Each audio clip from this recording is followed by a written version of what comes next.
Saludos. Jesús no es un Dios aislado, al contrario, está siempre cerca y mucho más cerca en los momentos más difíciles de nuestra existencia. En este tiempo para Dios leemos el Evangelio de San Marcos, capítulo 6, versículos del 45 al 52.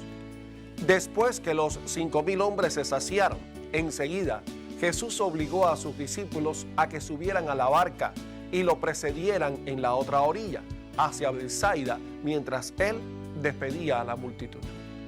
Una vez que los despidió, se retiró a la montaña para orar. Al caer la tarde, la barca estaba en medio del mar y él permanecía solo en la tierra.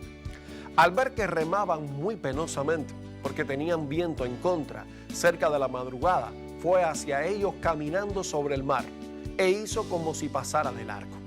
Ellos, al verlo caminar sobre el mar, pensaron que era un fantasma y se pusieron a gritar, porque todos lo habían visto y estaban sobresaltados. Pero él les habló enseguida y les dijo: tranquilícense, soy yo, no teman. Luego subió a la barca con ellos y el viento se calmó. Así llegaron al colmo de su estupor, porque no habían comprendido el milagro de los panes y su mente estaba enceguecida. En el Evangelio de hoy vemos a Jesús obligando a los discípulos a subir a la barca para atravesar el mar y dejar atrás la orilla en la que estaban, para dejar atrás la orilla donde se sentían seguros, la orilla donde habían visto y escuchado predicar a Jesús, la orilla donde lo habían visto curar enfermos, la orilla donde lo habían visto multiplicar panes y peces, la orilla donde era muy sugerente, muy tentador quedarse para siempre.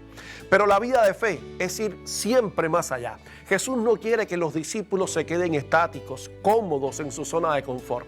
Es importante moverse, emprender el rumbo en busca de la otra orilla, del nuevo horizonte. Hoy para nosotros, como para los discípulos de entonces, es necesario subirnos a la barca de nuestra vida, de nuestra historia, a la barca donde están nuestros sueños y nuestros proyectos y emprender el camino para llegar más allá, para llegar a la otra orilla donde esos sueños y proyectos se hacen realidad.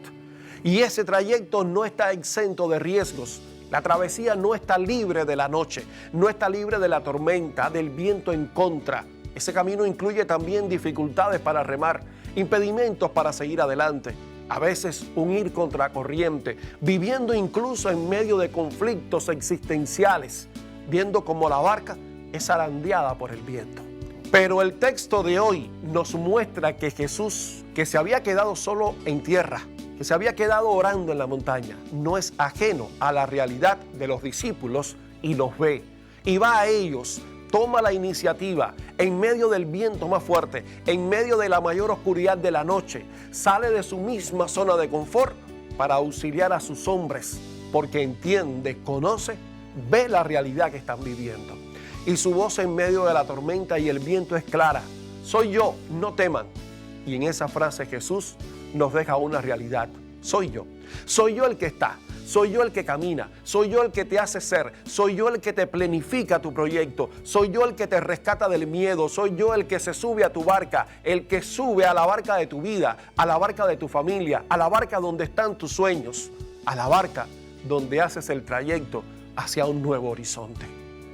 Señor Jesús, queremos que vayas siempre en nuestra barca, que estés ahí mientras nosotros remamos, que podamos experimentarte aún en medio del viento contrario, aún en medio de la tormenta, y que contigo, de tu mano, podamos llegar a la otra orilla.